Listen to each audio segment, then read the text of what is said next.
అపరిశుభ్రత పరిసరాలు మెను ప్రకారం విద్యార్థులకు అందించాల్సిన భోజనం మెస్, నాణ్యత లేని గుడ్లు, పెరుగు బదులు నీళ్ల మజ్జిగ విద్యార్థులతో పనిచేస్తున్న సిబ్బంది. ఇది యాదాద్రి భువనగిరి జిల్లాలోని సాంఘిక సంక్షేమ రెసిడెన్షియల్లో పరిస్థితి. ఏకంగా కలెక్టర్ చెప్పిన మాటను సైతం అక్కడ సిబ్బంది పెడచెవిన పెట్టడంతో కలెక్టర్ ఆగ్రహానికి గురయ్యారు. కేర్ టేకర్ ను సస్పెన్షన్ చేయడంతో పాటు స్కూల్ ప్రిన్సిపల్ కి షోకాజ్ నోటీసులు జారీ చేశారు. తెలంగాణ ప్రభుత్వం ఎంతో ప్రతిష్టాత్మకంగా నిర్వహిస్తున్న సాంఘిక సంక్షేమ రెసిడెన్షియల్లో విద్యార్థులకు నాణ్యమైన ఆహారం అందిస్తున్న సిబ్బందిపై వేటు పడింది. యాదాద్రి భువనగిరి జిల్లా భువనగిరి పట్టణంలోని తెలంగాణ సాంఘిక సంక్షేమ రెసిడెన్షియల్ హాస్టల్లో కలెక్టర్ హనుమంతరావు ఆకస్మికంగా తనిఖీ చేశారు. నిన్న హాస్టల్ ను సందర్శించిన ఆయన వంటగదిలో ఆహార పదార్థాలు, కూరగాయలు తనిఖీ చేశారు. శుచి శుభ్రత ఉండేలా నాణ్యమైన ఆహారం విద్యార్థులకు అందివ్వాలని హాస్టల్ నిర్వాహకులకు ఆదేశించారు.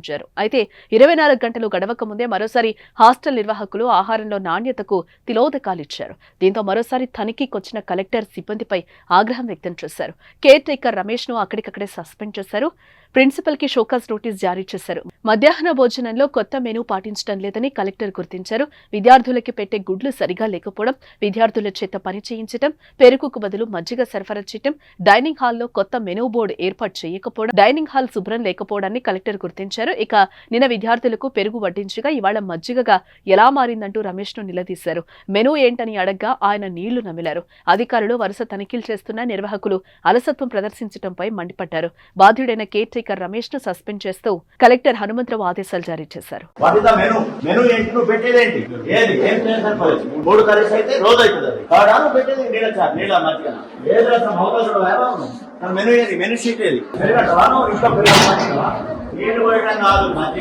ఎందుకు ప్రభుత్వం 40% ఎందుకు పెట్టాలి? What is that? ఏం చెప్తున్నావు? స్కూల్లో ఇక్కడ ఇక్కడ పెట్టాలి కదా ఒకటి. We should display the flexi here, not in school. ఇదే దగ్గర ఉండాలి. రూమ్ లో పెట్టుకుంటారు. ఎవరు తెలవదు. ఏ ఎవరు తెలియదు. I suspend it. I give showcase notice to you.